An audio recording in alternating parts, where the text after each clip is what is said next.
Hello అండి. Welcome back to my channel. ఏంటి chapati role చేసి పెట్టేసింది అనుకుంటున్నారా? అలా అనుకుంటే మీరు పప్పులో కాలేసినట్టే అండి. ఏం లేదండి. ఇవాళ మనము షవర్మా చేసుకుందాము. ఇన్ ఇక్కడ నేను ఒక కప్పు మైదా, కొంచెం సాల్ట్, కొంచెం షుగరు, అలాగే పెరుగు, వాటర్ ఏసేసి చపాతీ పిండిలాగా కలిపి పక్కన పెట్టేసేయండి. నెక్స్ట్ ఓ మిక్సీ జార్‌లో మైనీస్ చేసుకునేకి 2 బాయిల్డ్ ఎగ్స్, కొంచెం పెప్పరు, సాల్టు, షుగరు, వెల్లుల్లి రెబ్బలు, 1 టీ స్పూన్ ఆయిల్, అలాగే వెనిగర్. మీ దగ్గర వెనిగర్ లేకపోతే నిమ్మరసం ఏసేయండి. నెక్స్ట్ ఫైన్ పేస్ట్ లాగా గ్రైండ్ చేసి పక్కన పెట్టేసేయండి. చూసారు గదా! టెక్స్చర్ ఎలా వచ్చిందో ఇలా ఉండాలనమాట. నెక్స్ట్ బోన్‌లెస్ చికెన్ పావు కేజీ తీసుకున్నాను. దాంట్లోకి కారం, ఉప్పు, పసుపు, ధనియాల పొడి, అలాగే అల్లం వెల్లుల్లి పేస్ట్, గరం మసాలా, చికెన్ మసాలా ఇవన్నీ వేసేసి, పెరుగు వేసేసి బాగా ఒక 5 నిమిషాలు మసాజ్ చేస్తూ కలిపేసేయండి.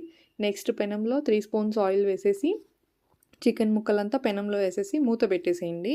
ఓ 5 మినిట్స్ తర్వాత మధ్య మధ్యలో మూత తీసి కలుపుతూ ఉండండి. హై ఫ్లేమ్‌లో పెట్టేసి చికెన్ ఫ్రై రెడీ అయిపోతుంది. స్టవ్ ఆఫ్ చేసి పక్కన పెట్టేసేయండి. నెక్స్ట్ మనం ముందుగా తడిపి పెట్టుకున్న చపాతీ పిండి ఉంది గదా! మైదా, దాన్ని చపాతీ చేసేసి 2 సైడ్స్ కాల్చేసేసి దానిపైన టమాటో సాసు, మయోనీస్ 2 ఏసేసి బాగా స్ప్రెడ్ చేసేయండి.